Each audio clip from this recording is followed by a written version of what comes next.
హనుమంతుడు మళ్ళా ఇలా అనుకుంటున్నాడు, నేను అడుగుతున్నానమ్మా నిన్ను, చెప్పు, నీకు మంగళం అవుతుందిలే. రావణుడు జనస్థానం నుండి బలాత్కారంగా ఎత్తుకొచ్చిన సీతాదేవి కాదు కదా నువ్వు.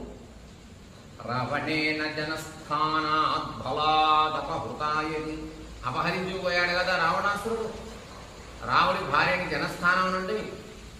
అలా అపహరించుకుపోయినటువంటి సీతాత్వమసి భద్రంతే, ఒకవేళ అపహరించుకుపోయినటువంటి సీతాదేవి నువ్వేనా ఏమన్నా?